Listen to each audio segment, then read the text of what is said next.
7 months pregnant, Christmas Eve, bags packed for the flight home to see her family. Then the phone call that shattered everything. "I'm sorry, Mrs. Brennan, your seat has been reassigned." Her husband's private jet was already in the air, flying to Aspen, not Tokyo, where he claimed to have urgent business meetings, and he wasn't alone. Charlotte checked the credit card statements, designer lingerie, size 4. She was a size 10, a Cartier bracelet, champagne, and a pregnancy test. She was already 7 months pregnant. Why would her husband buy another pregnancy test? Before she could confront him, the news alert flashed across her screen. Private jet crashes in Rocky Mountains, CEO Harrison Brennan among passengers. 2 bodies recovered, her husband and his mistress. But the crash was only the beginning. What Charlotte discovered next would destroy everything she thought she knew about her marriage, her fortune, and her future. This is a story of betrayal, survival, and the strength a woman finds when she has nothing left to lose. Stay with me until the end. You won't believe what happens next. The airline representative's voice crackled through the phone. "I'm sorry, Mrs. Brennan. Your seat on the charter has been reassigned by the primary account holder." Charlotte Brennan stood frozen in the middle of her Manhattan penthouse. Snow fell in thick curtains outside the floor-to-ceiling windows. Her suitcase sat by the door, packed and ready. 7 months pregnant, she had been counting down the days until this trip. "I don't understand," she said. "There must be a mistake." "No mistake, ma'am. The reassignment was processed this morning at 9:15. The aircraft departed at 11:42. Charlotte's hand moved instinctively to her swollen belly. Departed? The flight wasn't scheduled until 4 o'clock. "The departure time was also changed, Mrs. Brennan. I'm very sorry for the inconvenience." She hung up without saying goodbye. Her mind raced through possibilities. A scheduling error, a miscommunication with Harrison's assistant, something logical, something that made sense. She dialed Harrison's number. It rang 4 times and went to voicemail. His smooth professional voice filled her ear. "You've reached Harrison Brennan. Leave a message." She tried again. Same result. She called his assistant, Patricia. Voicemail. The penthouse suddenly felt enormous. 42 floors above the city, surrounded by furniture she had never chosen and art she did not understand. The Christmas tree in the corner blinked with programmed precision.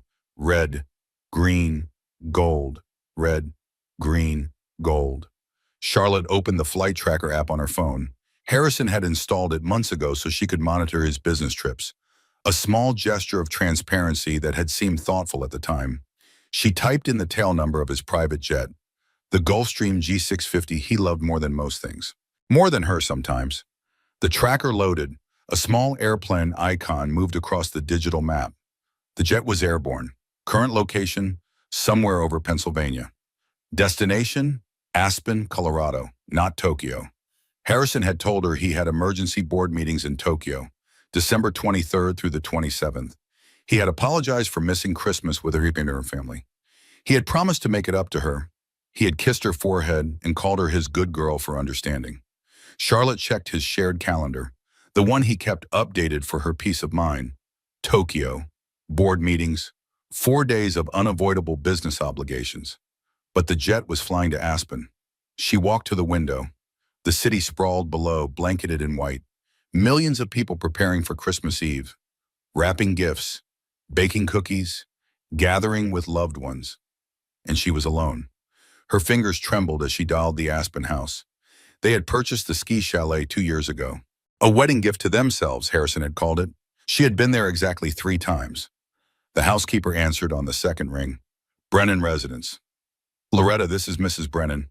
"Oh, Mrs. Brennan, we weren't expecting you." Loretta's voice carried a note of confusion. "Mr. Brennan said he was bringing a business colleague. Should I prepare your room as well?" Charlotte's throat tightened. "A business colleague?" "Yes, ma'am. He called yesterday to arrange everything. Fresh flowers in the master suite, champagne on ice. The works. Fresh flowers, champagne, for a business colleague." "Did he mention the colleague's name?" Charlotte asked. A pause.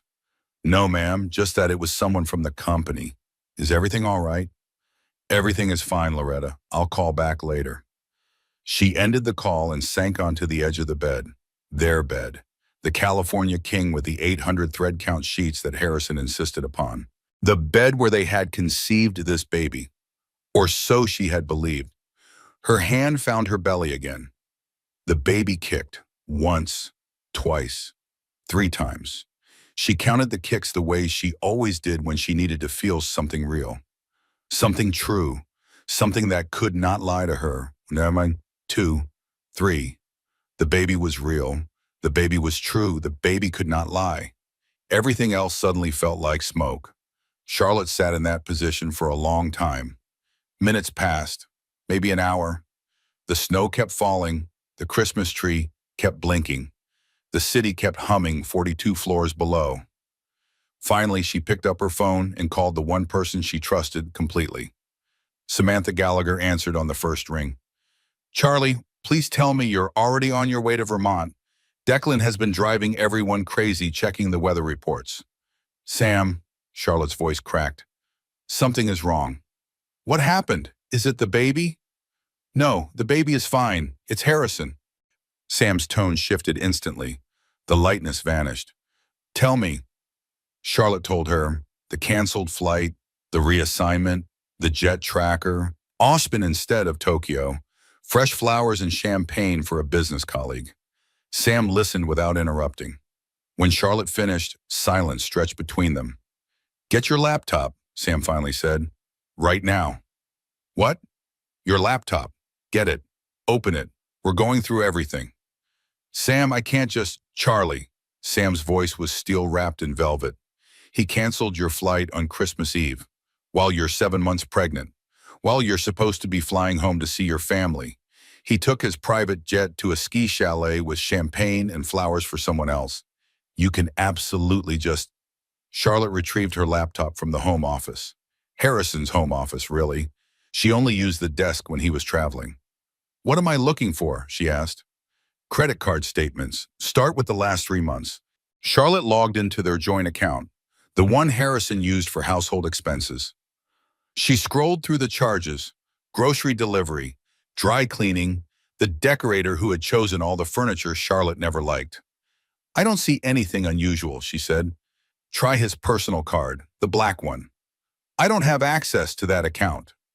"Yes, you do. He gave you the login information when you got married. For emergencies, he said. Remember?" Charlotte did remember. A manila folder in the filing cabinet, account numbers and passwords for everything. Harrison's version of trust, access without intimacy. She found the folder and logged into his personal American Express account. The charges loaded. Her eyes moved down the list. Business dinners, first-class flights, hotel suites in cities she had never visited with him. Then she saw it. Aspen Mountain Boutique, December 9th, $3,400, women's apparel. "There's a clothing purchase," Charlotte said, "from a boutique in Aspen, over $3,000. "What size?" Charlotte clicked on the itemized receipt.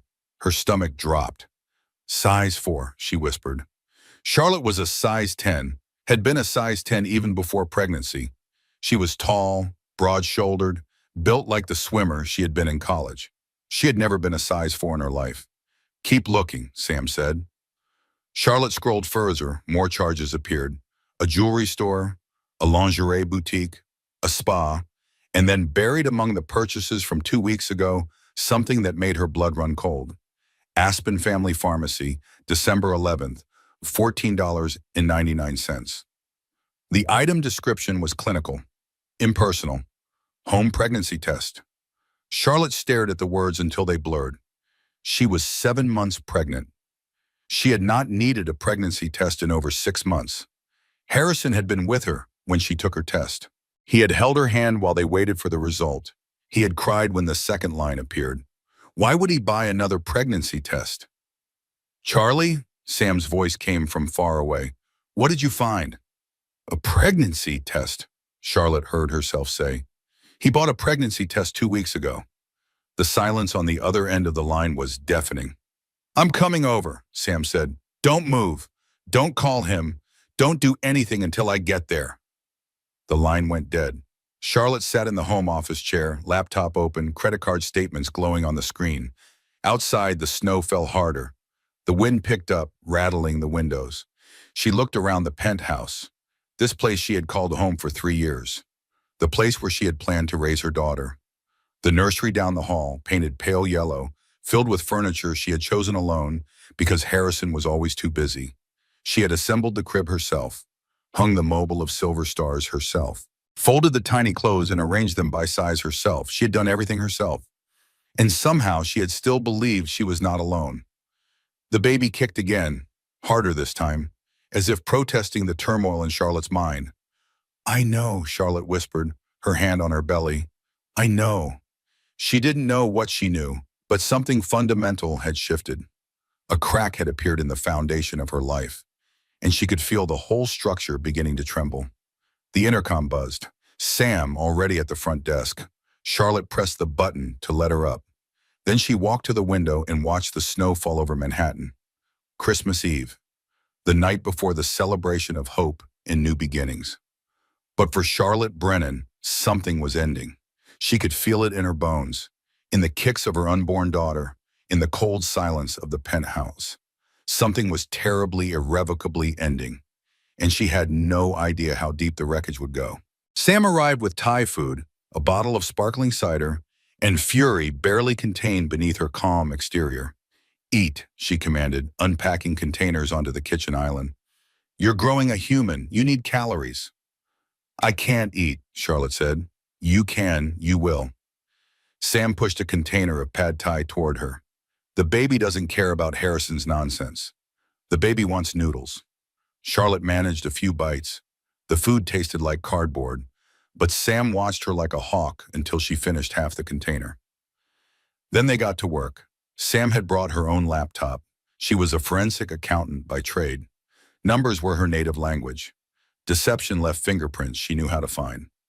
"Let's start at the beginning," Sam said. "When did you and Harrison get married?" 3 years ago, August 15th. "And when did you start noticing things were off?" Charlotte opened her mouth to answer and then stopped. When had things been off? Had things ever been on? "I don't know," she admitted. "I thought we were happy." Sam's expression softened. Happy wives don't hesitate when asked that question. "Think, Charlie. When was the first time something felt wrong?" Charlotte thought back, past the pregnancy announcement, past the move to the penthouse, past the wedding. "Our honeymoon," she said slowly. "He took a call on our honeymoon from someone at work. They talked for over an hour. I could hear a woman's voice on the other end." "Did you ask him about it?" "He said it was a new vice president, someone he was mentoring. He said it was nothing." Sam typed something into her laptop. "Do you remember the name?" "Vivian." The name surfaced from somewhere deep. Vivian Cross. Sam's fingers flew across the keyboard. A moment later, she turned the screen toward Charlotte. A LinkedIn profile. A professional headshot of a woman with sharp cheekbones and sharper eyes. Vivian Cross. Vice President of Operations at Brennan Technologies. Charlotte studied the photo. She had met this woman at the engagement party, at the wedding, at company events where Charlotte stood beside Harrison and smiled until her face ached.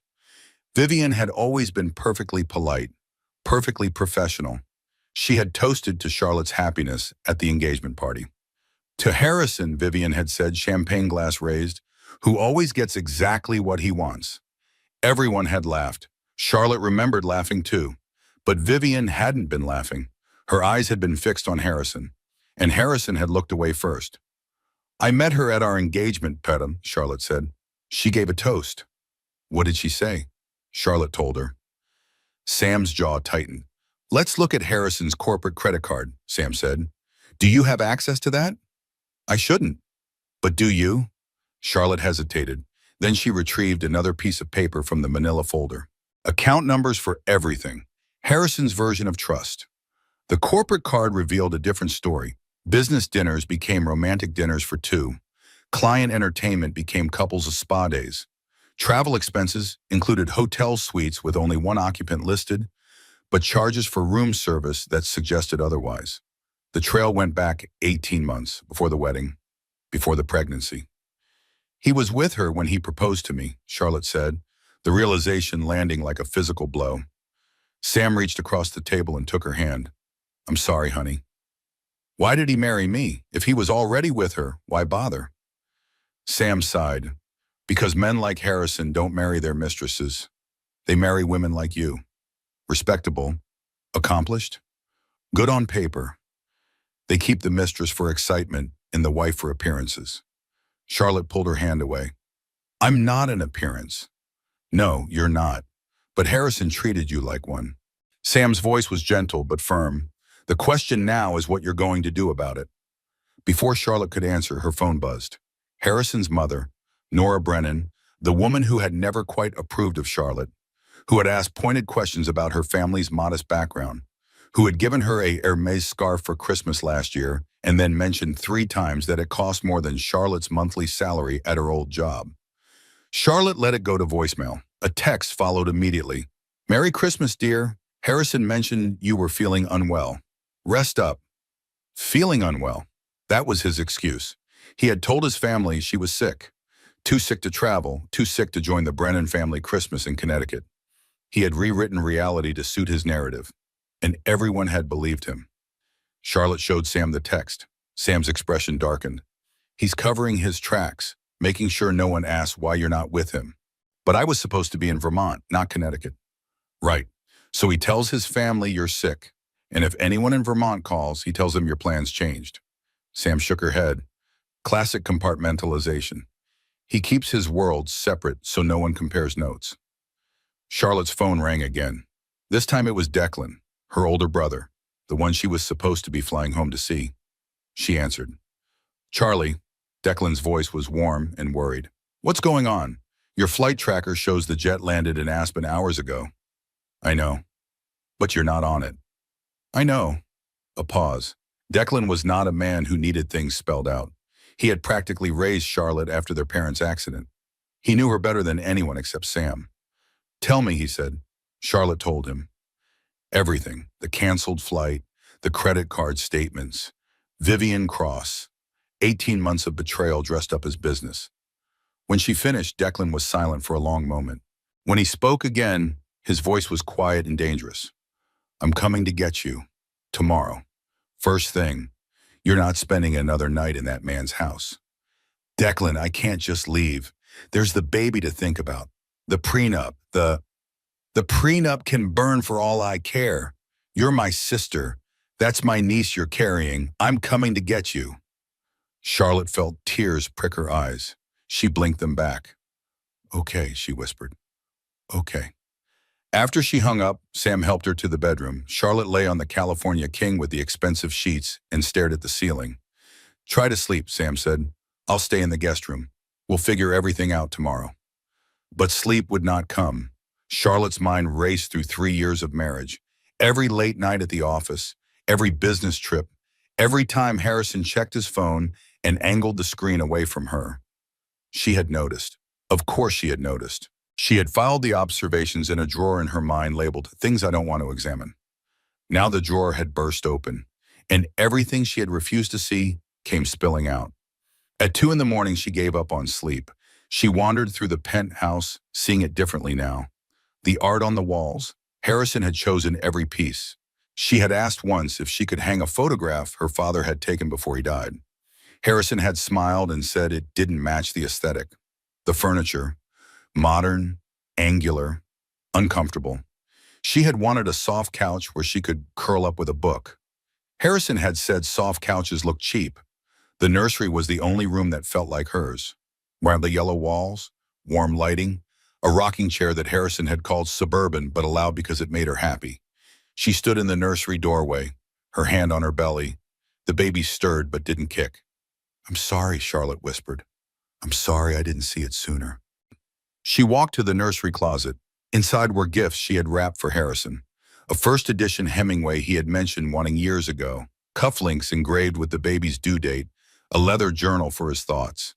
She had spent weeks finding these things that showed she listened, that she paid attention, that she knew him. But he had never known her. He had never asked about her favorite color, never remembered her birthday without a reminder from his assistant, never noticed when she cut her hair or wore something new. She was a decoration in his life, a prop in his performance of success. "He never knew me at all," she said to the empty room. "Did he ever even try?" The question hung in the air, unanswered, unanswerable. At 4 in the morning, Charlotte finally returned to bed.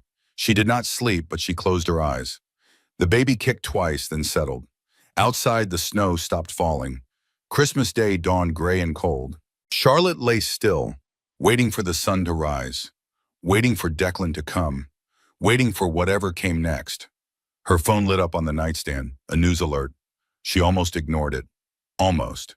But something made her reach for it. Something made her read the headline scrolling across the screen. Breaking: private jet crashes in Rocky Mountains. Tech CEO Harrison Brennan among passengers. Charlotte read the words 3 times.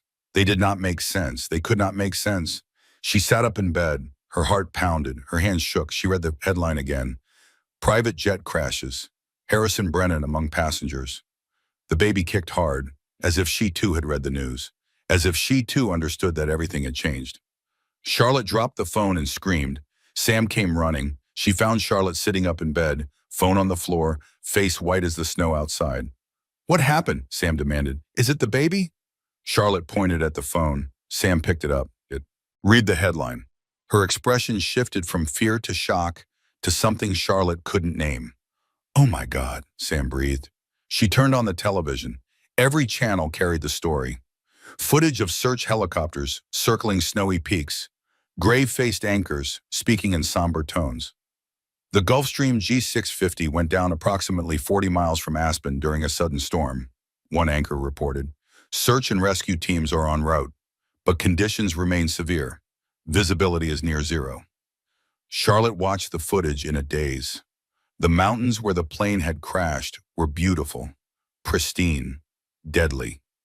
2 passengers have been confirmed on the flight manifest, the anchor continued.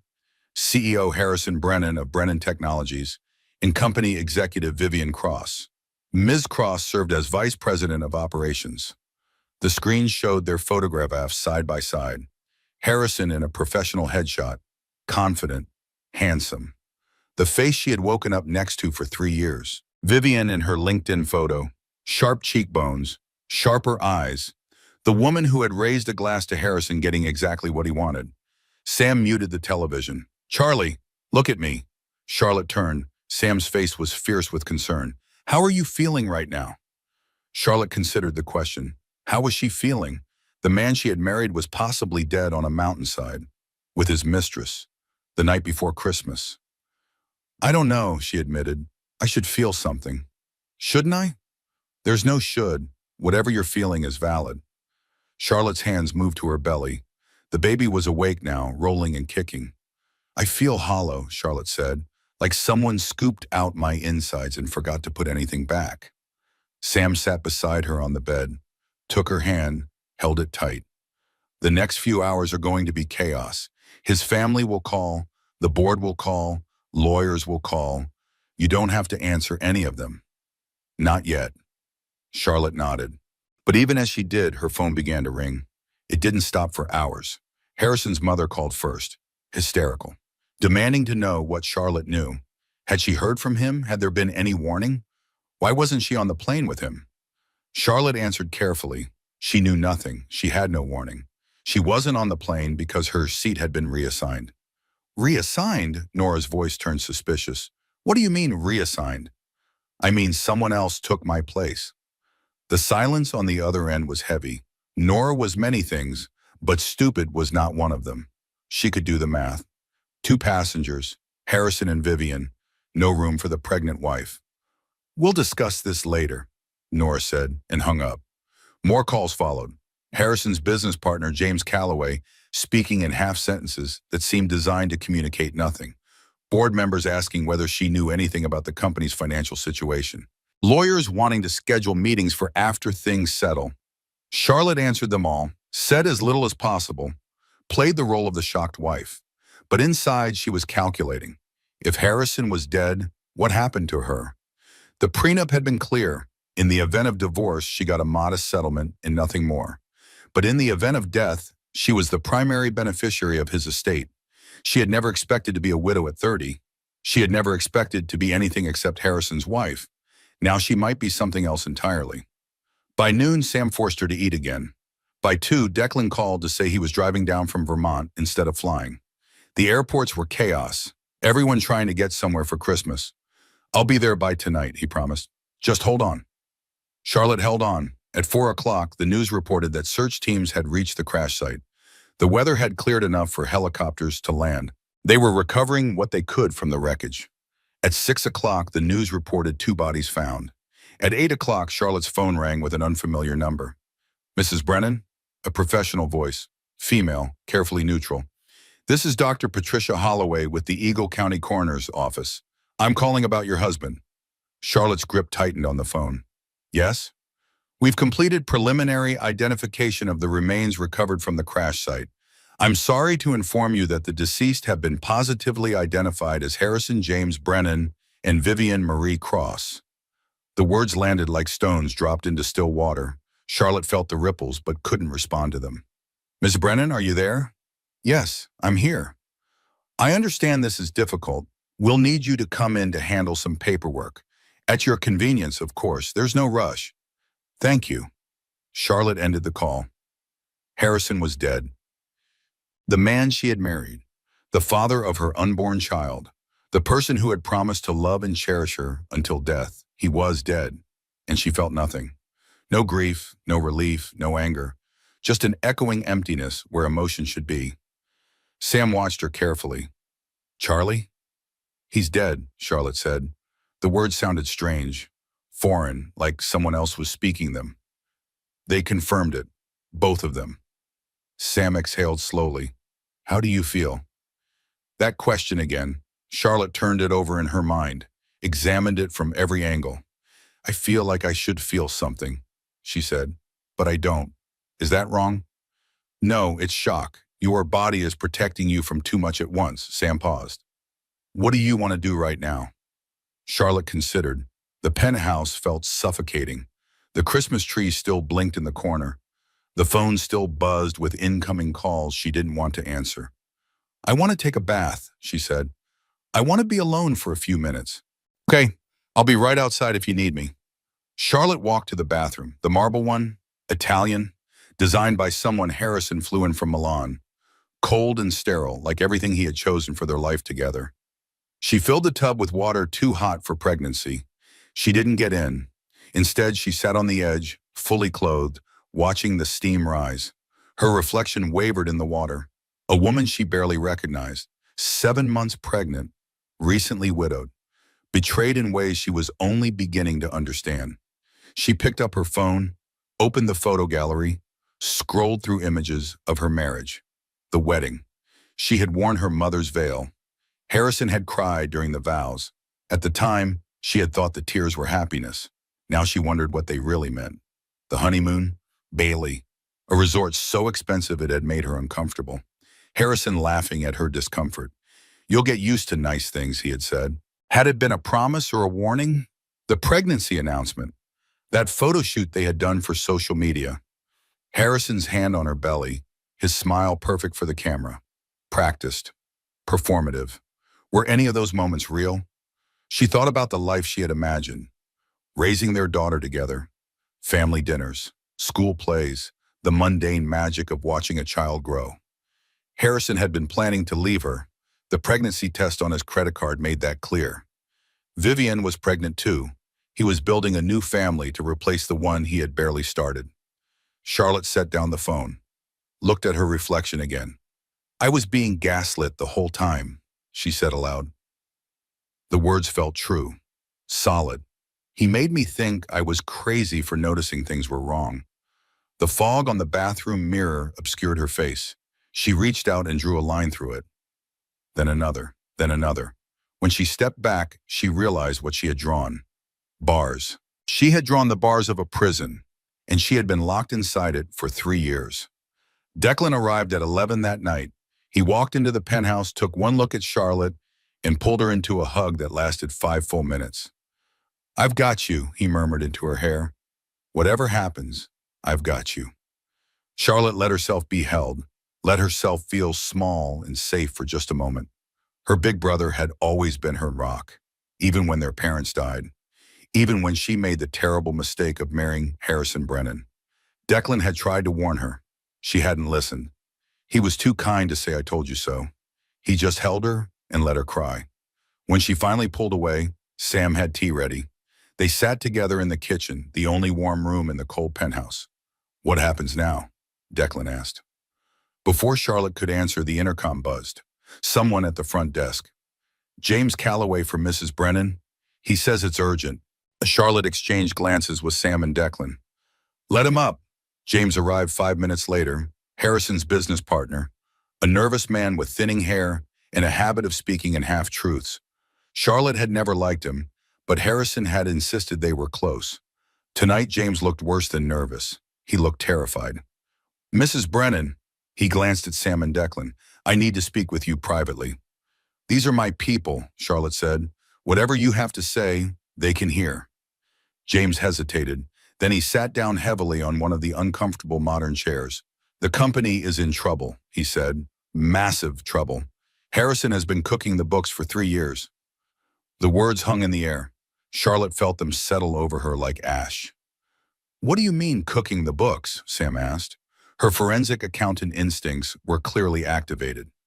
Phantom clients, inflated revenues, the kind of fraud that ends in federal prison. James ran a hand over his face. "I've been covering for him as long as I could, but the SEC started sniffing around 6 months ago. An arrest was imminent." Charlotte absorbed this. Her husband was not just a cheater, he was a criminal. "Why are you telling me this?" she asked. James swallowed hard. Because if Harrison had survived, he was going to prison. And since he didn't survive, you're the sole beneficiary of his estate, an estate that's about to be investigated by the federal government. Charlotte's hands moved to her belly. The baby kicked, as if protesting this new information. "So I could be implicated?" she asked. "Potentially, if you received funds from the fraud, if you can't prove you didn't know." "She didn't know," Declan growled. "She had no idea about any of this." "I believe you," James said, "but the feds might not. You need to get ahead of this, Mrs. Brennan." "Before it gets ahead of you." Charlotte nodded slowly. Her mind was racing, but her voice was steady. "What else?" James looked at her. Something flickered in his eyes. Guilt, maybe, or fear. "There's more. About Vivian. I know she was his mistress. It's not just that." James took a breath. "Vivian was pregnant. 8 weeks. Harrison was planning to divorce you after your baby was born. He didn't want to look bad during your pregnancy."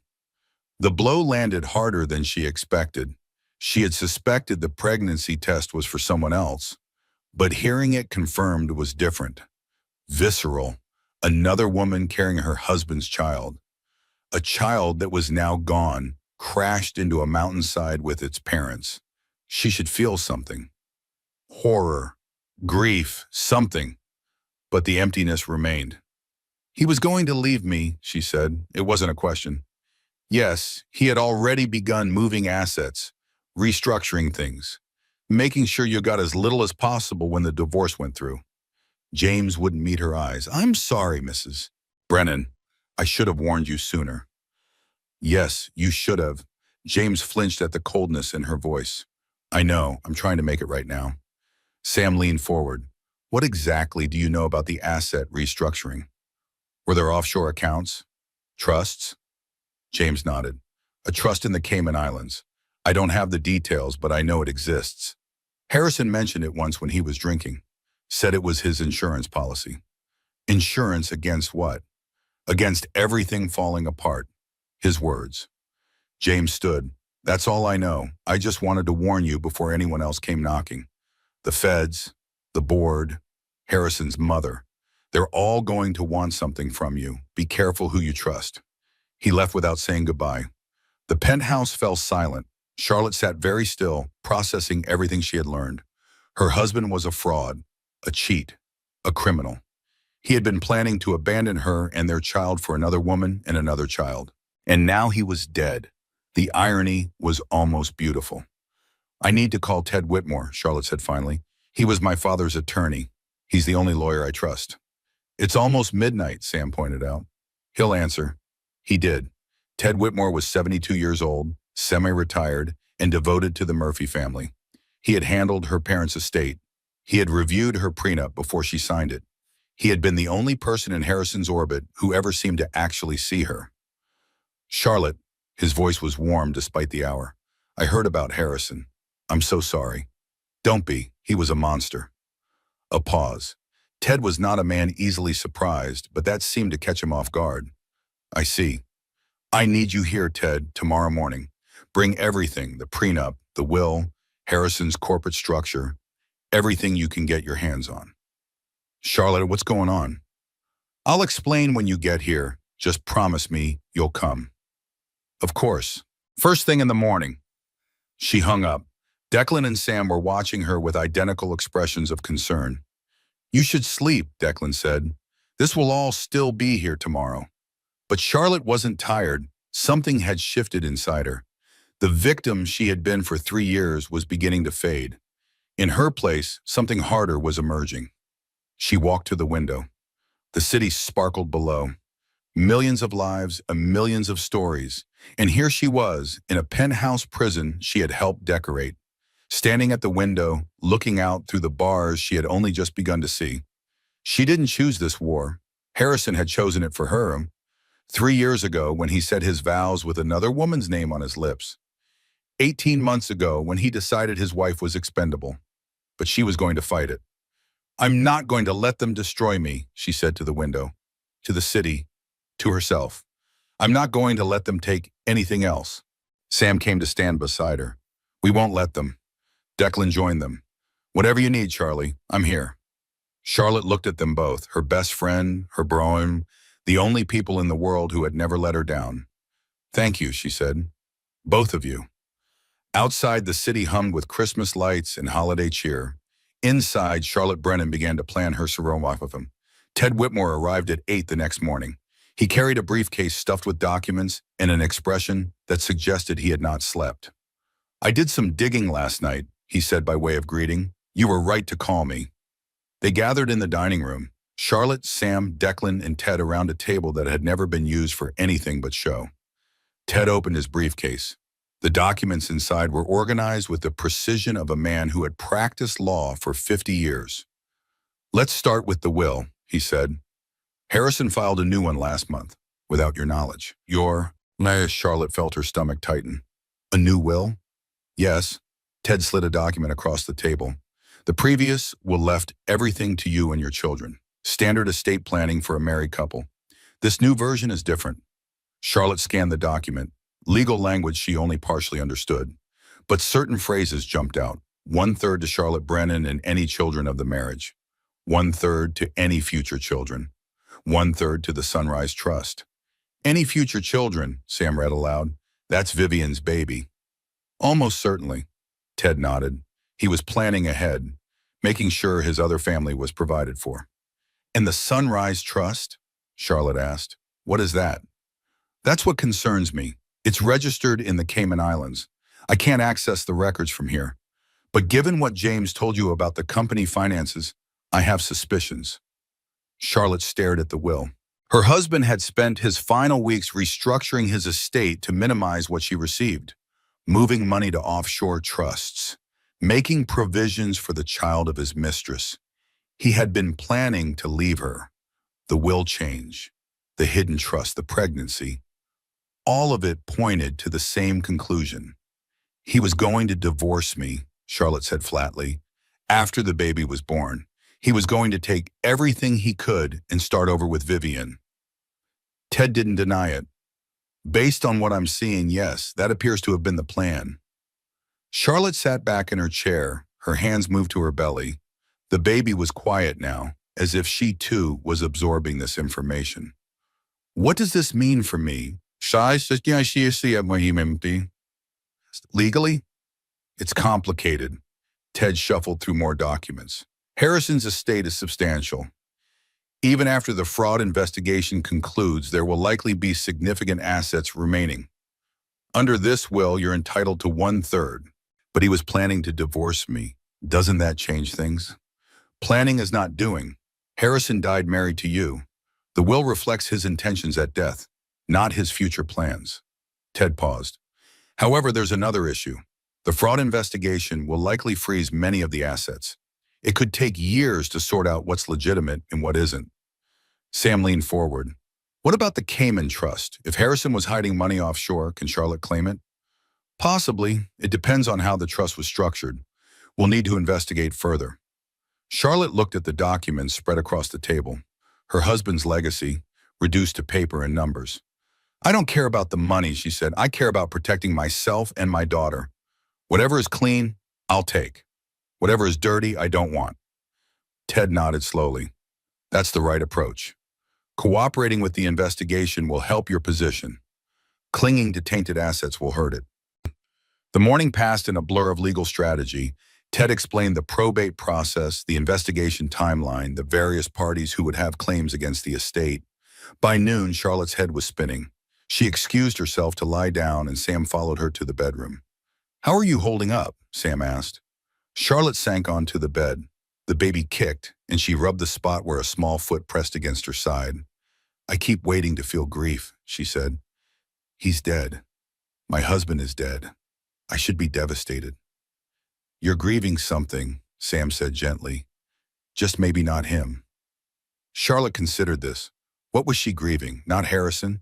She could see that clearly now. The man she had loved had never existed. He was a performance, a character Harrison had played to get what he wanted. She was grieving the illusion, the future she had imagined, the family she had dreamed of building. That was what hurt. Not losing Harrison, but losing the life she thought she was going to have. I deserve to know the truth, Charlotte said. Whatever it is, I'm done being kept in the dark. Sam squeezed her hand. Then we'll find it, every last piece of it. The afternoon brought more visitors. Harrison's board members circling like vultures, his mother calling every hour with demands for information. Journalists camped outside the building, waiting for a statement. Charlotte spoke to none of them. She stayed in the bedroom, reading documents, building a picture of her husband's double life. At 4 o'clock, her phone rang. The hospital in Colorado. Mrs. Brennan, this is Eagle County Medical Center. We need you to come in to handle arrangements for your husband's remains. Arrangements. Such a clean word for such a messy reality. I'll send someone, Charlotte said. I'm not able to travel right now, 7 months pregnant. Of course, we understand. Just let us know who to expect. After she hung up, Charlotte sat with the information. Harrison's body was lying in a hospital morgue in Colorado, waiting for her to decide what to do with it. She didn't want to decide. She wanted someone else to handle it. Let his mother make the arrangements. Let the Brennan family clean up their own mess for once. But she knew she couldn't avoid it forever. Eventually, she would have to face the physical reality of her husband's death. Just not today. Today, she had enough to process. She walked to the nursery, stood in the doorway, her hand on the frame, steadying herself. The room was perfect. Everything she had chosen. Everything she had assembled. The one space in this entire penthouse that felt like hers. It's just us now, she whispered to the baby. But that might be okay. That might be better than the alternative. The baby kicked in response. A strong kick. A fighter's kick. Charlotte smiled despite everything. Her daughter was already making herself known. Already demanding space in the world. You're going to be fierce, Charlotte said. Just like your grandmother was. Just like your uncle is. Just like I'm learning to be. She stood there for a longer time talking to her unborn daughter, telling her about the grandmother she would never meet. The grandfather who had taken photographs that should have hung on these walls. The family that should have been. Behind her, her phone buzzed. A text from a number she didn't recognize. She almost ignored it. Almost. But something made her look. Mrs. Brennan, my name is Margaret Brennan. I'm Harrison's aunt. The family doesn't speak of me. But I have information you need about your husband, about Vivian, and about what really happened on that plane. Charlotte read the message 3 times. Harrison had an aunt the family didn't speak of. Another secret, another layer of lies. But this secret was offering to help. Charlotte typed a reply. When can we meet? Margaret Brennan suggested a coffee shop in Brooklyn. Neutral territory, away from the prying eyes of Manhattan society. Sam insisted on coming along, Declan insisted on driving. They treated Charlotte like she might shatter at any moment, and she was too tired to argue. The coffee shop was a cozy place with mismatched chairs and the smell of fresh pastry. Margaret was already there when they arrived. A woman in her mid-60s with silver hair and kind eyes that reminded Charlotte of no one in the Brennan family. "Mrs. Brennan?" Margaret stood and extended her hand. "Thank you for meeting me." "Charlotte, please." She shook the offered hand and introduced Sam and Declan. They settled into a corner booth. Coffee was ordered. Pleasantries were exchanged. But Charlotte could see Margaret studying her, evaluating something. "You said the family doesn't speak of you," Charlotte said. "Why?" Margaret smiled, but it didn't reach her eyes.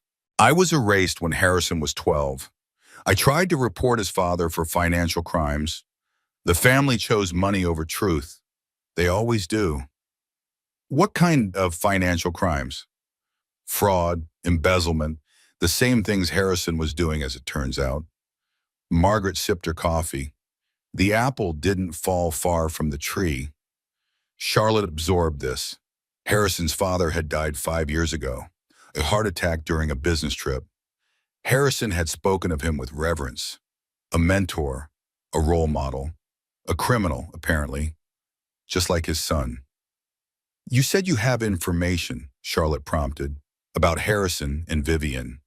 Margaret nodded. She reached into her purse and pulled out a folder. Inside were photographs, documents, the kind of evidence that suggested years of careful watching. "I've been collecting this since Harrison took over the company," Margaret explained. "I knew eventually someone would need it.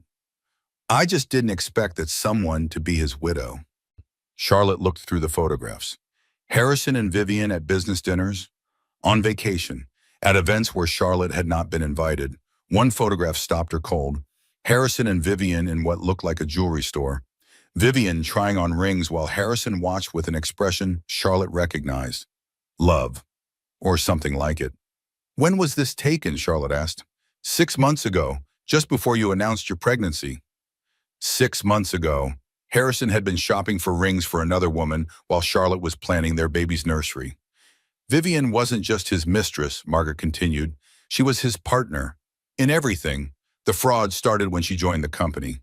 She helped him hide the money, set up the offshore accounts, handled the dummy corporations." Sam leaned forward. "She was complicit in the financial crimes?" "Complicit is an understatement. She was essential." Margaret's voice was bitter. They made a perfect team. He had the charisma. She had the brains. Together they built a house of cards that was about to come crashing down. "What do you mean?" Charlotte asked. "The FBI was weeks away from making arrests. Harrison knew. He was desperate." Margaret paused. "Some people think that's why he was on that plane, trying to escape, move the last of the money before the feds froze everything." Charlotte thought about this. Her husband fleeing to Aspen with his mistress and his hidden millions, caught in a storm, crashed into a mountain. Karma, some might call it. "There's something else," Margaret said, "about the crash." "What about it?" "Harrison had enemies, people he defrauded, people who lost everything because of his schemes. The crash is being investigated as an accident, but there are questions." Charlotte felt a chill. "You think someone sabotaged the plane?" "I think it's possible. Harrison wasn't the only one who wanted him dead." Margaret met her eyes. "Be careful, Charlotte. Charlotte, the investigation will focus on you eventually. They always look at the spouse first." The warning settled over Charlotte like a cold blanket. She was already under suspicion, would be under more suspicion soon. Her husband was dead, his mistress was dead, and Charlotte stood to inherit everything. She looked guilty. She knew she looked guilty. "I didn't know about any of this," Charlotte said. "The fraud, the affair, none of it." "I believe you, but belief isn't evidence." Margaret reached across the table and covered Charlotte's hand with her own. "I'm giving you this folder because you deserve the truth. Use it carefully. Trust no one in that family." "Not even you?" Margaret smiled sadly. "I'm not really in that family anymore. I'm just a ghost who refuses to stop haunting them."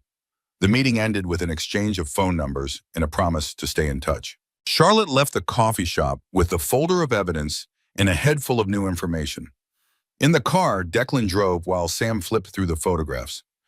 "This is a lot," Sam said. "This is evidence of a years-long conspiracy." "What do I do with it?" Charlotte asked. "Nothing yet. We need to think about this carefully. If you turn this over to the FBI, you become a witness, maybe a target." Sam paused. "If you keep it, you have leverage." "Leverage against who?" "The Brennan family, the board, anyone who might try to come after you."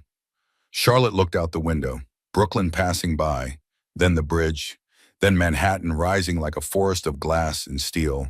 Leverage, protection, strategy. 3 weeks ago, her biggest worry had been choosing a pediatrician. Now she was navigating a web of fraud, betrayal, and possible murder. How quickly life could change. Back at the penthouse, Charlotte went straight to the nursery. She needed to be in the one space that still felt pure, the one room untainted by Harrison's lies. She sat in the rocking chair, the one Harrison had called suburban, the one he had allowed because it made her happy. Such a small concession. And even that had come with strings. The stress of the day caught up with her suddenly. Her belly tightened, a cramp that didn't feel right. Then another. "Sam," she called out. "Sam!" Sam appeared in the doorway, took one look at Charlotte's face and went pale. "I'm calling an ambulance." "No, just help me to the car. Declan can drive faster than any ambulance." They made it to the hospital in 12 minutes.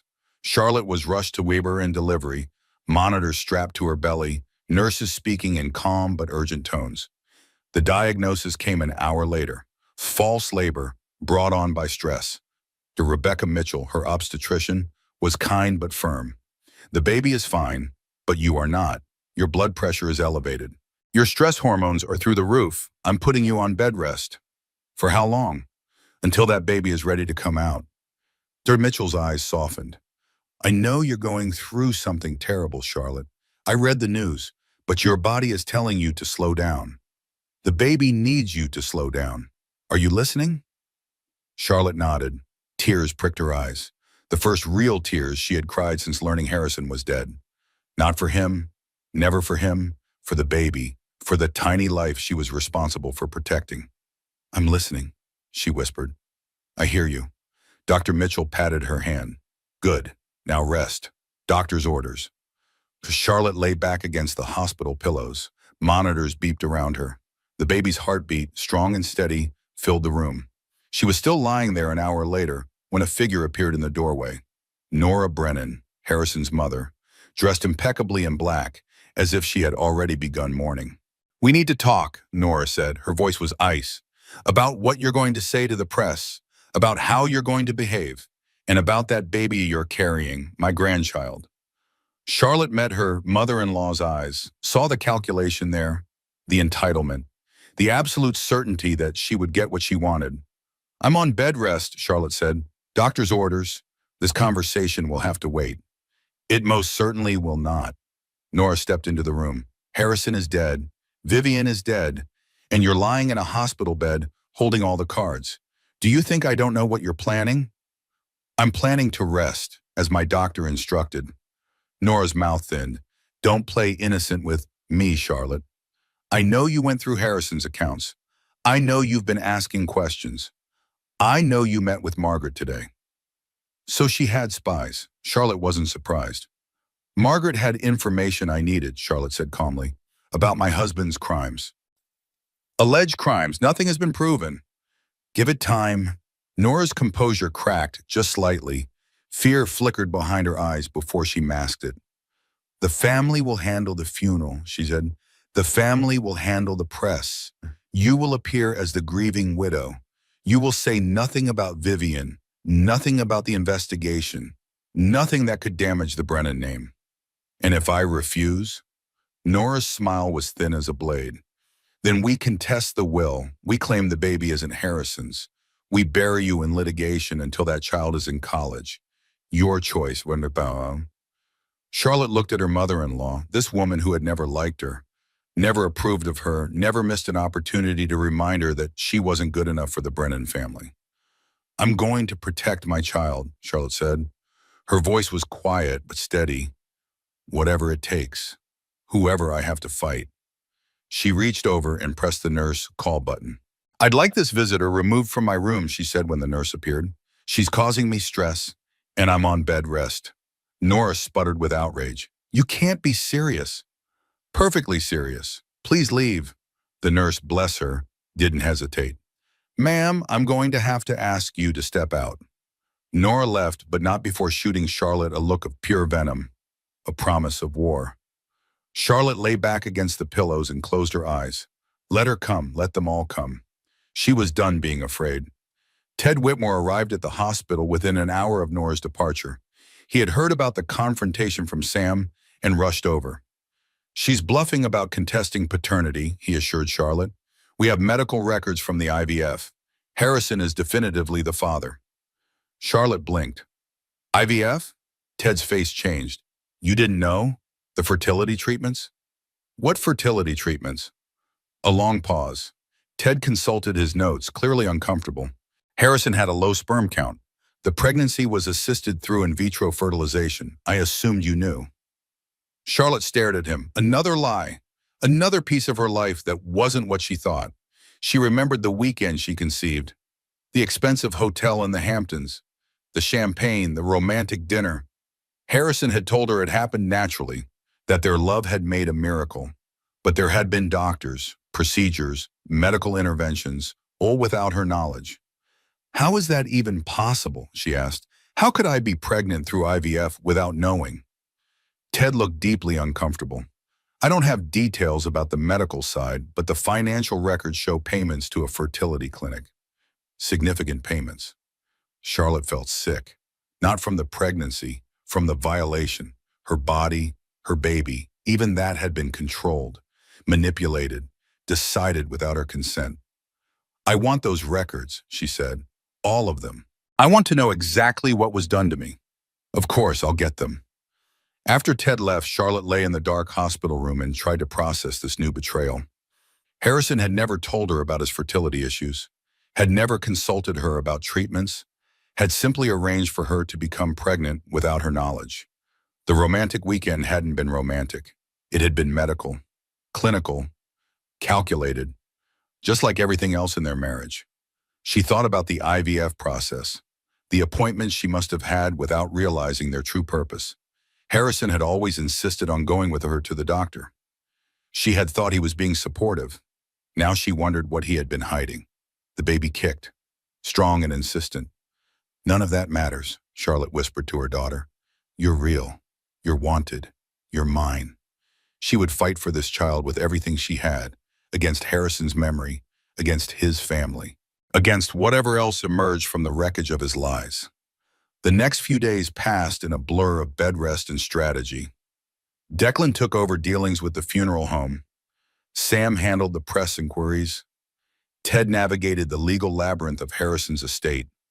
Charlotte stayed in the hospital, resting as ordered, but far from idle. She made phone calls, reviewed documents, built her case piece by piece. The funeral was held 5 days after the crash. Charlotte did not attend, doctor's orders, she claimed. The truth was, she couldn't stand to be in the same room as Nora Brennan and pretend to mourn a man she had never really known. The press coverage was intense. CEO D's in plane crash with mistress. The headlines wrote themselves. Vivian's name emerged quickly, along with speculation about their relationship. Anonymous sources confirmed what Charlotte already knew. She watched the coverage from her hospital bed, saw Harrison's photo on every channel, heard pundits speculate about his legacy, his achievements, his tragic end. No one mentioned the fraud, not yet. The FBI investigation was still ongoing, still secret. But it would come out eventually. Secrets always did. On the 6th day, Charlotte was released from the hospital with strict instructions to continue bed rest at home. Declan drove her not to the Manhattan penthouse, but to Vermont. "You're staying with us," he said. It wasn't a request. Charlotte didn't argue. She had no desire to return to the penthouse, to the cold marble and the uncomfortable furniture and the memories of a marriage that had never been real. Declan's house was everything the penthouse was not. Warm, chaotic, filled with the noise of his 3 children and the smell of his wife Katie's cooking. Charlotte was given the guest room, A small space with a quilt on the bed and family photos on the walls. Real photos, real memories, real life. She slept better there than she had in 3 years. The Vermont weeks passed in a rhythm of rest and recovery. Charlotte's blood pressure normalized. The baby grew. The constant knot of anxiety in her chest began to loosen. Ted called regularly with updates. The FBI investigation was progressing. They had identified the offshore accounts, the dummy corporations, the full scope of Harrison's fraud. The news would break soon. When it did, Charlotte needed to be ready. She prepared her statement with Ted's help. A careful balance of ignorance and cooperation. She had known nothing about her husband's crimes. She had discovered the truth only after his death. She was fully cooperating with the investigation and would return any assets proven to come from fraudulent activities. It was the truth. It was also strategic. 8 months pregnant now, Charlotte felt the baby drop lower. The birth was approaching. A new life about to enter the world. A new beginning for both of them. Ted arrived in Vermont with news that changed everything. "We found the Cayman Trust," he said. "You're not going to believe what's in it." They sat in Declan's kitchen. Katie had made tea. The children were at school. The house was quiet. "The trust contained $43 million, Ted said. Money Harrison had been siphoning from the company for years. Charlotte's breath caught. $43 million, a fortune by any standard. "But here's the interesting part," Ted continued. "The beneficiaries weren't what anyone expected. The trust named 3 people, Harrison, Vivian, and their unborn child. Not Charlotte, not the baby she carried. Harrison had been building a future for his other family, a hidden fortune for his hidden life. However," Ted said, and for the first time since the nightmare began, he smiled. "Both Harrison and Vivian are deceased. And since Vivian's pregnancy ended with the crash, there are no surviving beneficiaries." Charlotte didn't understand. "So what happens to the money?" "Under the trust documents Harrison himself drafted, if all beneficiaries are deceased, the assets revert to his legal spouse." Ted's smile widened. "You, Charlotte, all $43 million. The irony was almost unbearable. Harrison had spent months hiding money from her, building a secret fortune for a secret family, and his own legal maneuvering ensured that everything came back to the wife he planned to discard. "But the money isn't clean," Charlotte said. "It came from fraud." "Some of it, certainly. The FBI will want to trace the sources. You'll likely have to return a portion." Ted paused. "But some of it may be legitimate. Harrison was wealthy before the fraud began. The trust could contain assets that predate the criminal activity." Charlotte sat with this information. $43 million. Enough to never worry about anything again. Enough to raise her daughter in comfort and security. Blood money. Tainted by betrayal and deception. She made her decision quickly. "I'll cooperate fully with the investigation," she said. "Whatever they need, whatever they want to know. And any money proven to come from fraud, I'll return." Sam, who had driven up from Manhattan for this meeting, stared at her. "Charlie, you could fight this. You could keep millions." Charlotte shook her head. "I spent 3 years living on dirty money without knowing it. I'm not spending another day that way. My daughter will grow up knowing her mother did the right thing. That's worth more than any trust fund." Ted nodded slowly. "It's a risk. You might end up with much less." "Then I'll end up with less, but I'll be able to look my daughter in the eye." The decision felt right, clean. For the first time in months, Charlotte felt like herself again. Not Harrison's wife, not the victim of his betrayal, just Charlotte, a woman making a choice she could be proud of. The FBI interview happened in Declan's living room. 2 agents in dark suits sitting on Katie's floral couch, asking questions with carefully neutral expressions.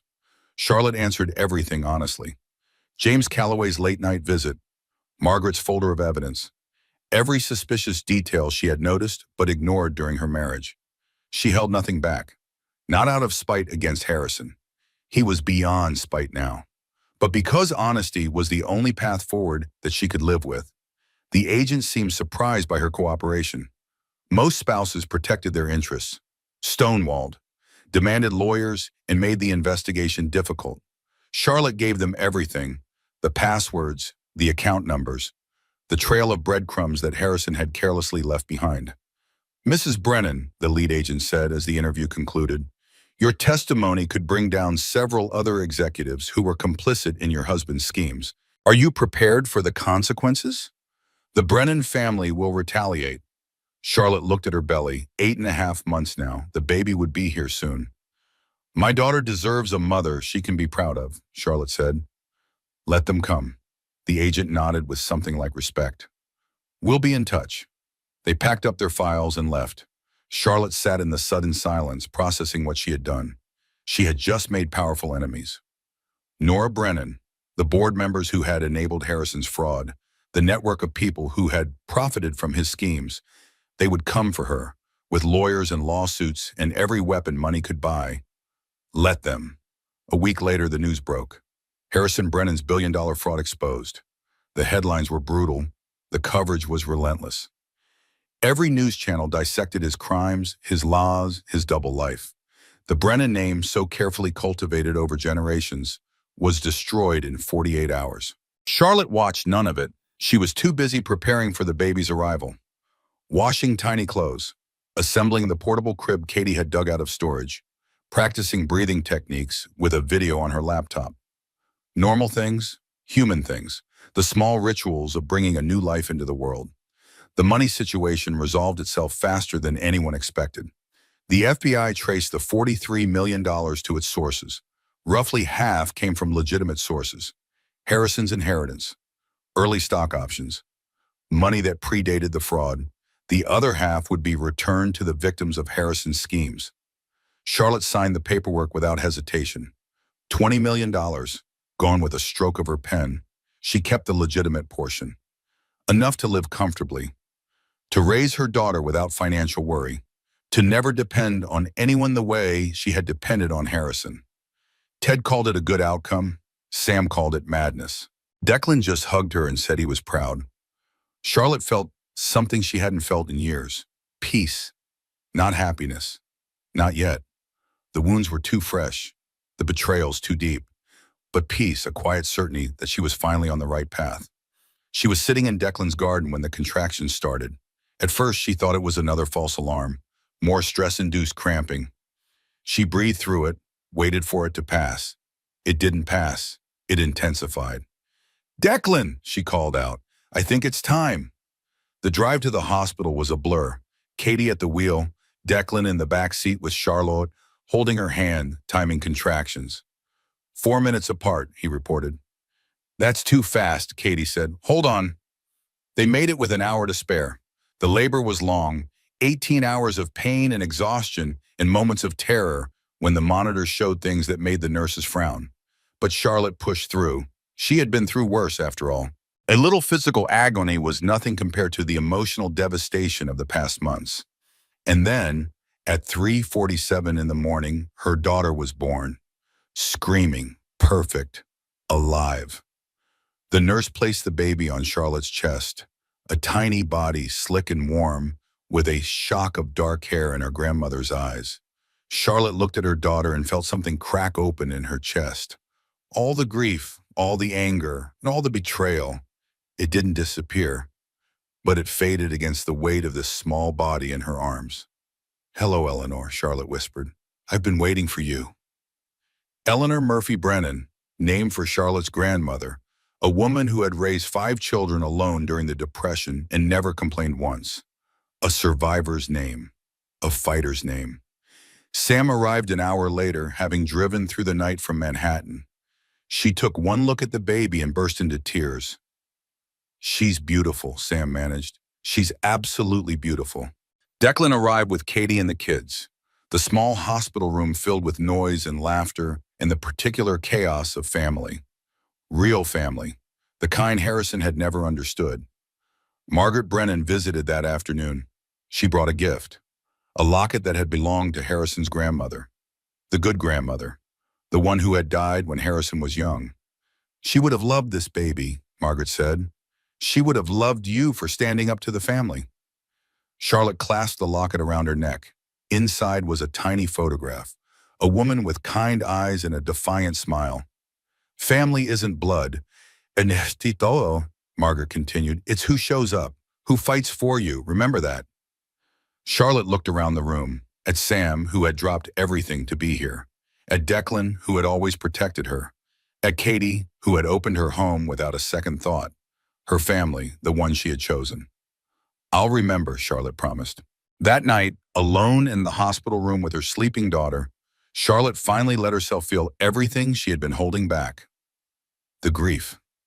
Not for Harrison, but for the illusion of him, the man she had thought she married, the future she had imagined at Chuan, the anger at his betrayal, at her blindness, at the years she had wasted trying to be enough for someone who had never really seen her, the fear of what came next, of raising a child alone, of the enemies she had made in the battles still to come, and beneath it all, something unexpected. Relief, she was free. For the first time in 3 years, she was free. The prison door had been open all along. She just hadn't known it. Now she did. Eleanor stirred in her bassinet, made a small sound, settled again. Charlotte watched her daughter breathe. In, out, in, out. The most miraculous thing she had ever witnessed. We're going to be okay, she whispered. I promise. We're going to be okay. The days after Eleanor's birth passed in a haze of feedings and diaper changes and the profound exhaustion of new motherhood. Charlotte had never been so tired in her life, or so happy. The two states coexisted somehow, bone-deep weariness and bone-deep joy. The paradox of parenthood. She stayed in Vermont. The Manhattan penthouse was sold along with most of its contents. The cold furniture and impersonal art went to auction. The only things Charlotte kept were items from the nursery, the pale yellow curtains, the rocking chair Harrison had called suburban, the mobile of silver stars she had hung herself. She bought a small house 3 miles from Declan's place.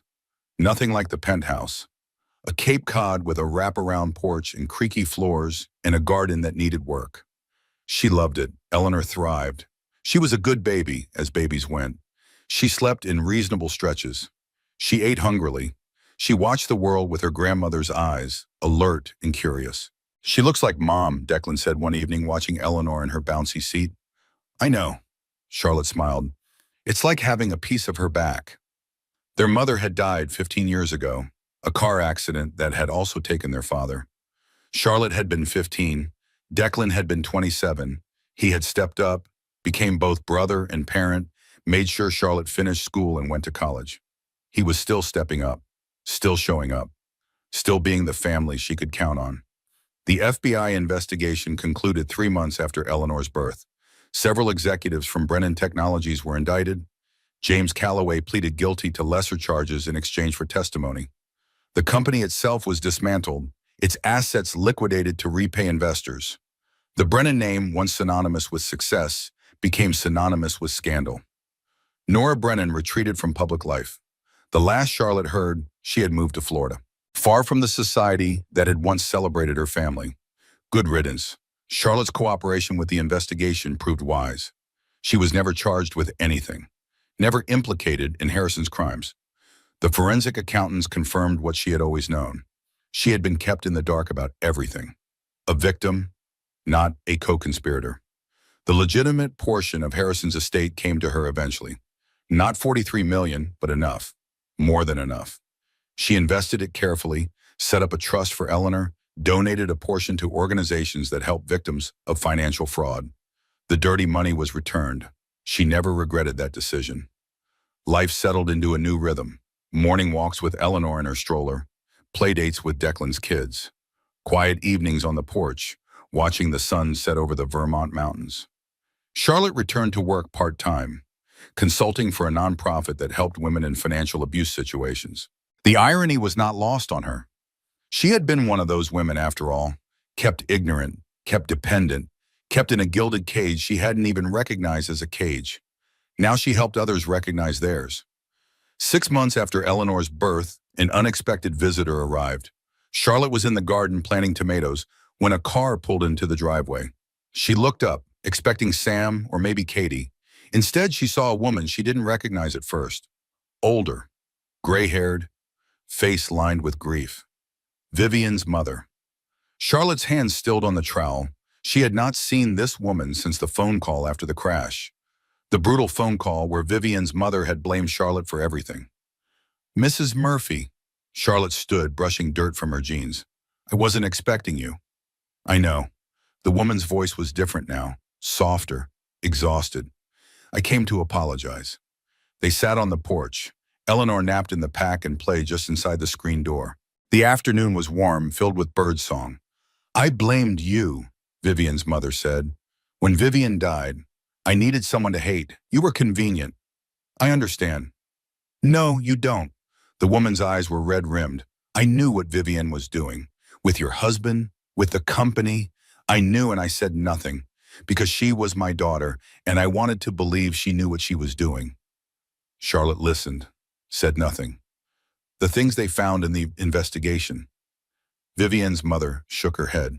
She wasn't innocent. She was part of it. All of it. The fraud, the lies. She helped him steal from people who trusted him. I'm sorry. Don't be sorry. Be angry. I would be angry. Charlotte considered this. Was she angry at Vivian, the woman who had slept with her husband, who had carried his child, who had conspired in his crimes? I was angry, Charlotte admitted, for a while. But anger takes energy. And I have a baby who needs that energy more than Vivian deserves it. Vivian's mother nodded slowly. That's wise. Wiser than I've been. They sat in silence for a while. Two women who had loved people who didn't deserve them. Bound by shared tragedy. She was still my daughter, Vivian's mother finally said. With all her flaws, all her mistakes, she was still my daughter.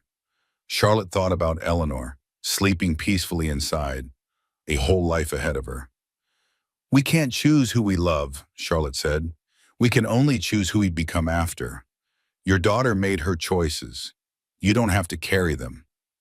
Vivian's mother looked at her for a long moment. Then she nodded, stood, extended her hand. Thank you, she said, for not throwing me out, for listening. Charlotte shook the offered hand. Take care of yourself. After the woman left, Charlotte sat on the porch alone, watching the sunset paint the mountains gold and orange. Forgiveness, she realized, wasn't about the other person. It was about setting yourself free. She had spent so many months carrying anger, at Harrison, at Vivian, at herself. The weight of it had been crushing. Now she was ready to put it down. Eleanor woke with a cry. Charlotte went inside, lifted her daughter from the pack and play, settled into the rocking chair Harrison had called Suburban. You're going to grow up different, Charlotte whispered. You're going to know your worth. You're going to recognize cages when you see them. And you're never going to settle for someone who doesn't see you. Eleanor grabbed Charlotte's finger, held tight. A promise, a covenant between mother and daughter. The beginning of something new. 1 year later, Charlotte stood in her garden, watching Eleanor take her first steps. The morning sun filtered through the maple trees, casting dappled shadows across the lawn.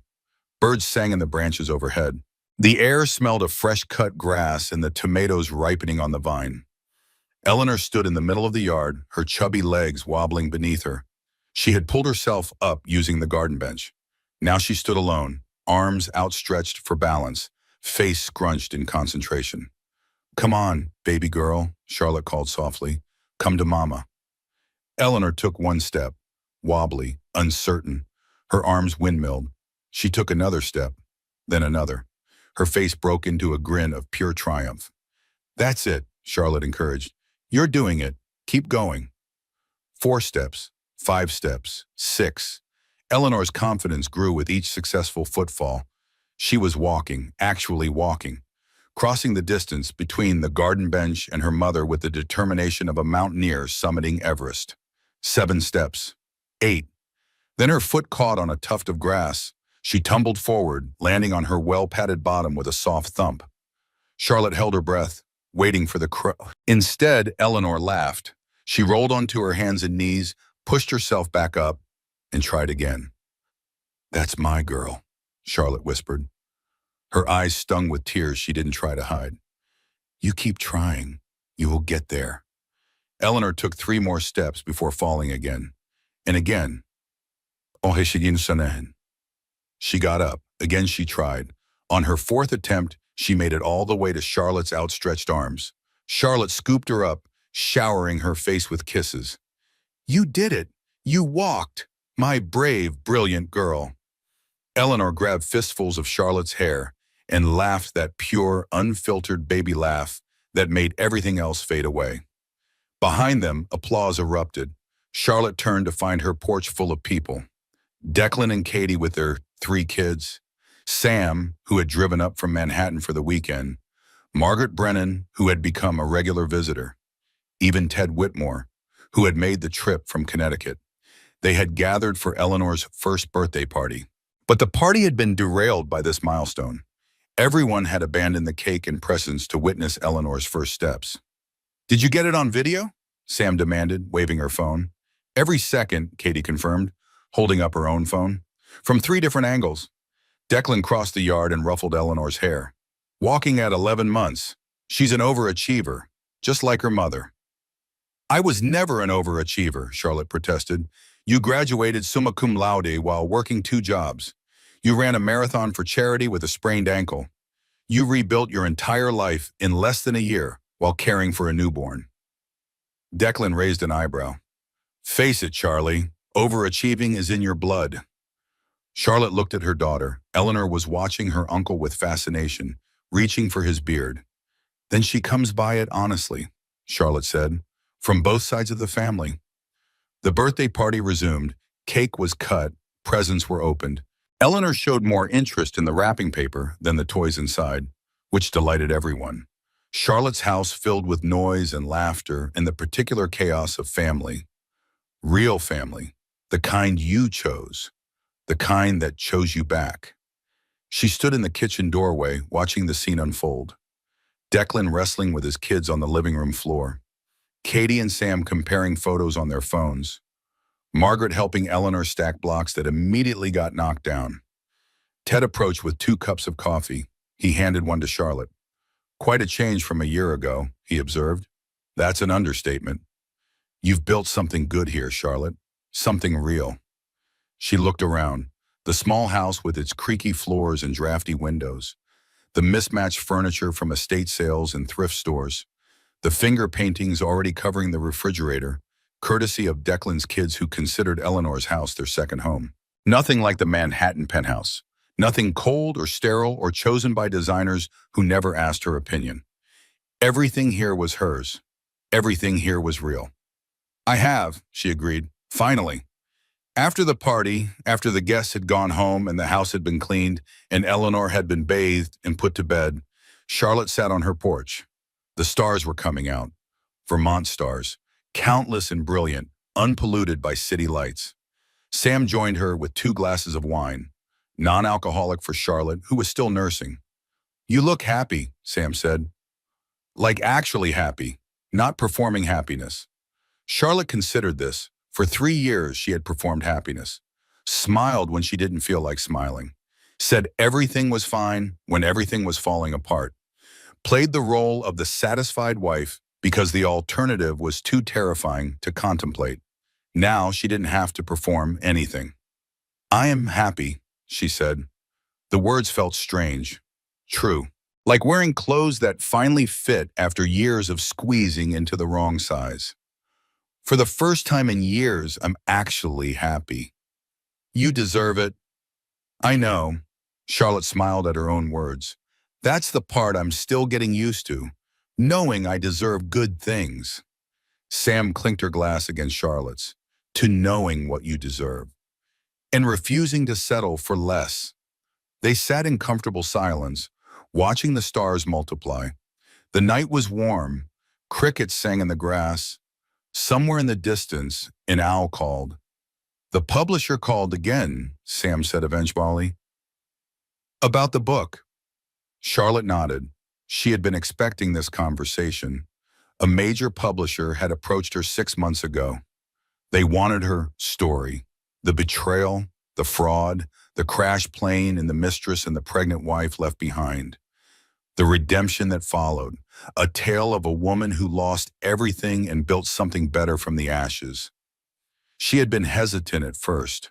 The idea of exposing her pain to the world felt raw, vulnerable, like peeling back skin to show the wound beneath. But the more she thought about it, the more she saw the value. "I've been getting letters," Charlotte said, "emails, messages on social media, from women who read the news coverage and recognize themselves in my story." "What kind of letters?" "Heartbreaking ones.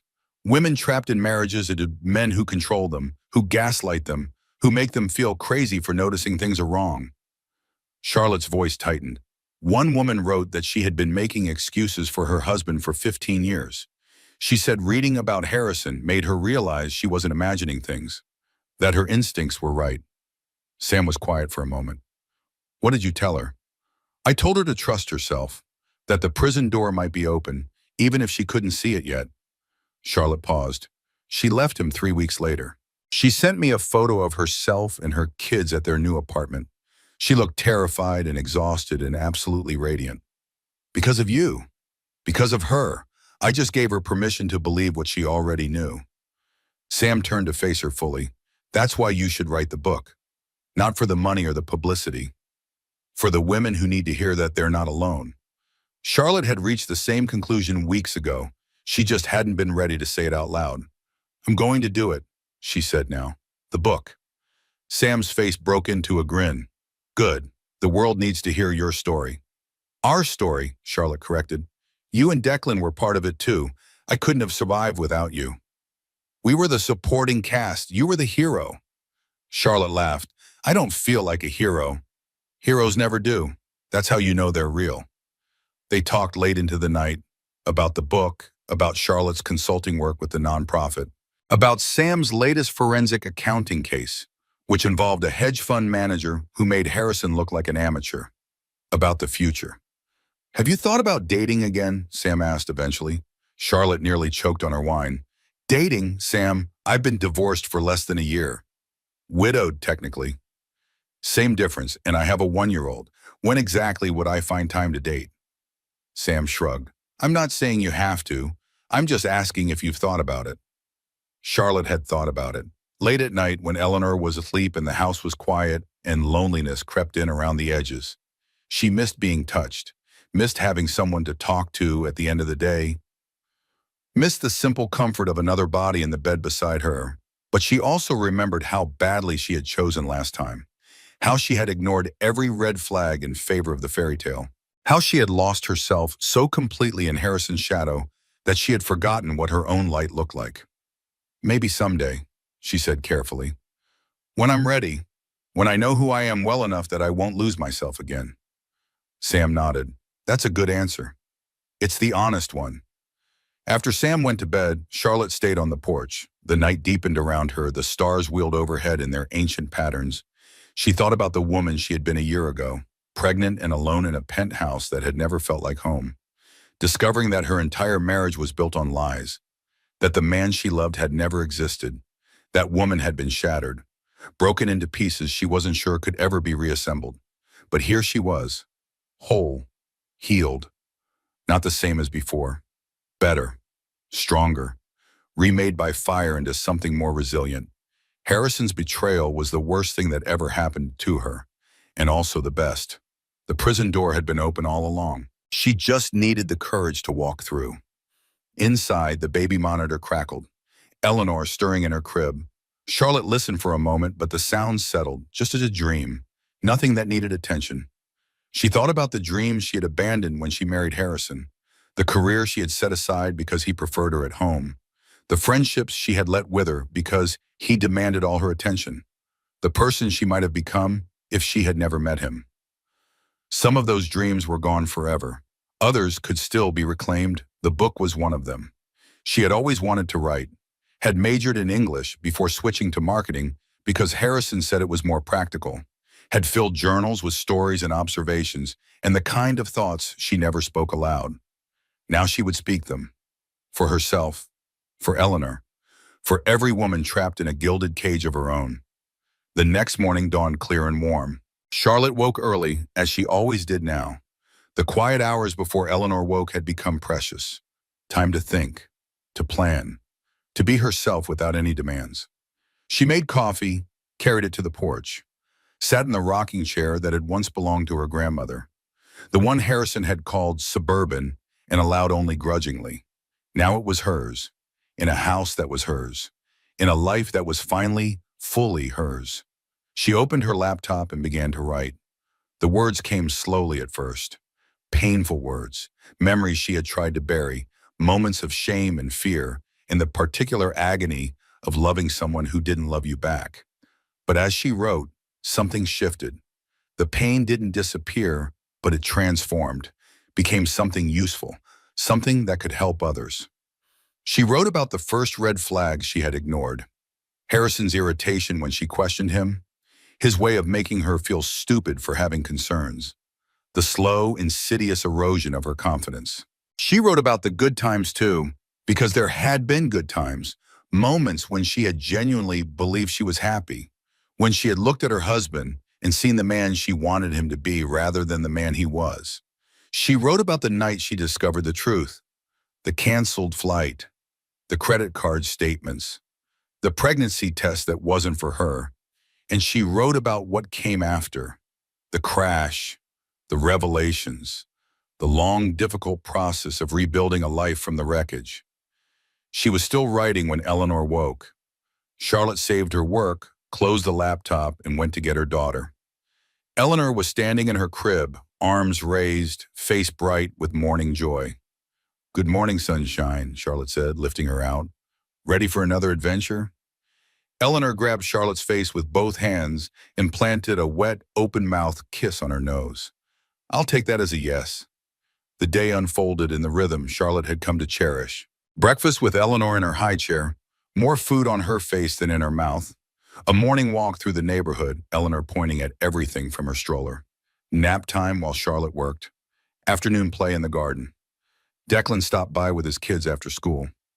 Katie came later with dinner, the house filled with noise and life.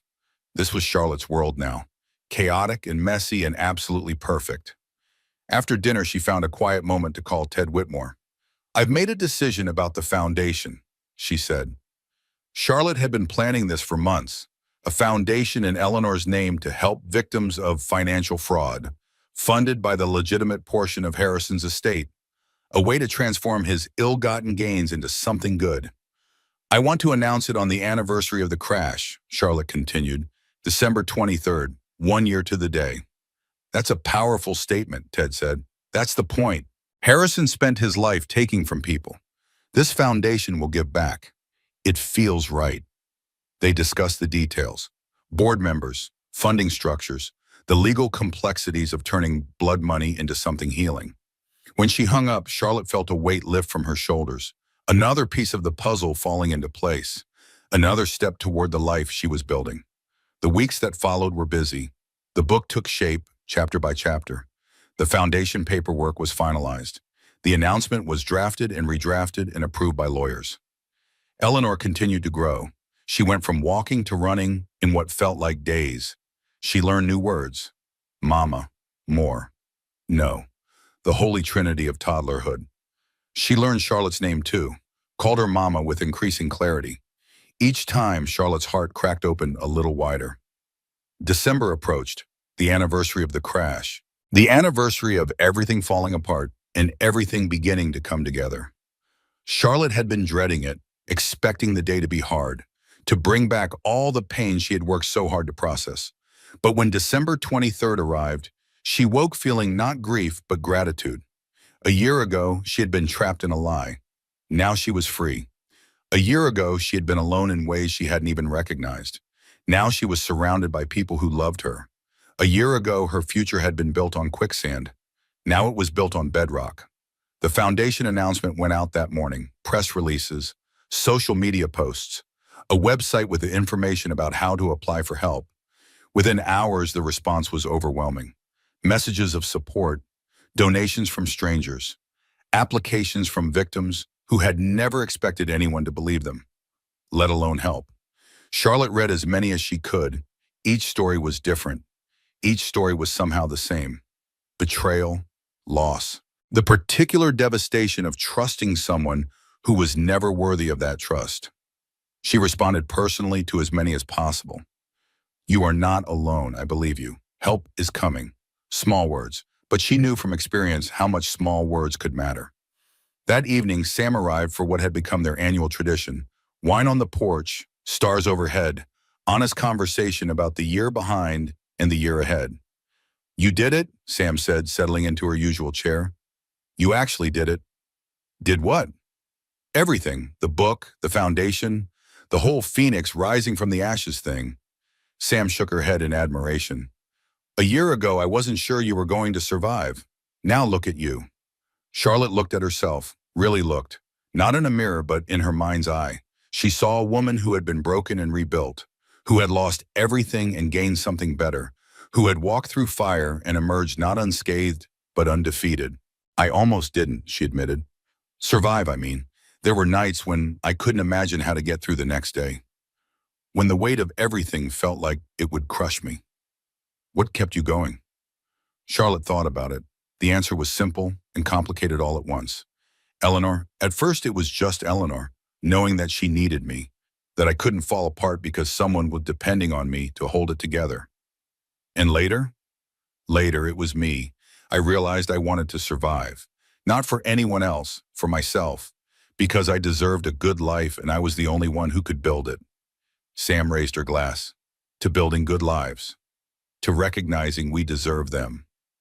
They clinked glasses, drank, watched the stars come out. So what's next? Sam asked. You've done the book, the foundation, the whole transformation thing. What comes after? Charlotte smiled. It was a question she had been asking herself. And unlike a year ago, the answer didn't frighten her. I don't know exactly, and I'm okay with that. She paused. I want to finish the book, launch the foundation properly, watch Eleanor grow, maybe fall in love again someday with someone who deserves it, someone who deserves you. That too, Charlotte laughed. Mostly I want to keep becoming myself. I spent so many years being what Harrison wanted. Then I spent a year recovering from him. Now I want to just be Charlotte, whoever that turns out to be. She seems pretty amazing so far. She's a work in progress, but a good one. Later, after Sam had gone to sleep and the house was quiet, Charlotte made her nightly rounds, checked the locks, turned off the lights, stood for a long moment in Eleanor's doorway, watching her daughter sleep. Eleanor lay on her back, arms flung wide, face peaceful, a year old now, a whole person with preferences and opinions and a personality all her own. She looked like Charlotte's mother, the same dark hair, the same determined chin, the same way of sleeping like she owned the world and knew it. I wish you could have met her, Charlotte whispered to the grandmother. Eleanor would never know. She would have loved you. You would have loved her. She adjusted Eleanor's blanket, touched her soft hair, let her hand rest for a moment on the small chest, feeling the steady rhythm of her daughter's breathing. This was what mattered. This small life, this chance to do better, to be better, to build something real from the wreckage of something false. Charlotte went to bed that night feeling something she couldn't quite name. Not happiness exactly, something deeper, more sustainable. Peace. The peace of knowing who you are, of living in alignment with your values, of having nothing to hide and no one to perform for. She had fought for this peace, bled for it, earned it one painful day at a time. And now it was hers. The next morning was Christmas Eve. A year since the crash. A year since everything changed. Charlotte woke early, as always, made coffee, sat on the porch in the cold December air, wrapped in blankets, watching the sun rise. The year scrolled through her mind like a movie. The shock, the grief, the anger, the slow, painful healing, the unexpected joys, the moments of grace. She thought about Harrison, not with anger anymore, not even with pain, just a kind of distant sadness for the man he might have been if he had made different choices. He had been her greatest mistake, and also her greatest teacher. He had shown her what she didn't want, what she wouldn't accept, what she was capable of surviving. In a twisted way, she was grateful, not for the betrayal, never for that, but for the clarity it brought, for the person it forced her to become. The strongest steel is forged in the hottest fire. Her grandmother used to say that. Charlotte hadn't understood it then. She understood it now. Inside, Eleanor woke. Charlotte heard her through the baby monitor, babbling to herself in her crib. A happy, content sound. The sound of a child who knew she was loved, who had never doubted it for a moment. Charlotte went inside to get her daughter, lifted her from the crib, carried her to the window. "Look," Charlotte said, pointing at the sunrise. "See how beautiful." Eleanor pointed too. "Pretty," she said, one of her new words. "Yes, pretty, like you." Eleanor laughed and grabbed Charlotte's face for a kiss. They watched the sunrise together. Mother and daughter, survivors, beginners. The day ahead would be full. Christmas Eve preparations, family arriving, the chaos and joy of celebration. But this moment was quiet, still, perfect. Charlotte held her daughter close and made a promise, not out loud, just in her heart, where the truest promises lived. "I will teach you to recognize cages," she promised, "to trust your instincts, to know your worth, to never, ever settle for someone who doesn't see you fully and love you completely. I will teach you that storms reveal roots, that endings can be beginnings, that the worst things can become the best things if you let them. I will teach you that you are enough, exactly as you are, without performing, without pretending, without losing yourself in someone else's story. I will teach you to write your own story, and make it a good one." Eleanor looked up at her mother with those grandmother eyes, those knowing, ancient, brand new eyes. "Mama," she said clearly. "Yes, baby, I'm here." Charlotte kissed her forehead. "I'm right here, and I'm not going anywhere." The sun cleared the horizon. Golden light spilled across the Vermont mountains. The sleeping town, the small house with the creaky floors and the porch where so many important conversations had happened. Charlotte Brennan held her daughter close and watched the new day begin. A year ago, she had been shattered. Now she was whole, not the same whole she had been before, something different, something better, something forged in fire and tempered by grace. She was a mother, a survivor, a work in progress. She was Charlotte, and that was more than enough. "We're going to be okay," she whispered to Eleanor, to herself, to the universe that had broken her down and built her back up. "Better than okay?" Eleanor laughed as if she understood. Maybe she did. "We're going to be extraordinary." And for the first time in her life, Charlotte believed it. Not because someone else told her so, because she knew it in her bones. The story wasn't over, it was just beginning. And this time, she was the one writing it. And that's Charlotte's story. A woman who lost everything and built something better from the ashes. If this story touched your heart, hit that like button and let me know in the comments. Have you ever discovered someone wasn't who you thought they were? I'd love to hear your thoughts. Don't forget to subscribe and turn on notifications so you never miss another story. Thank you for listening. Until next time, remember, you deserve a love that tells the truth.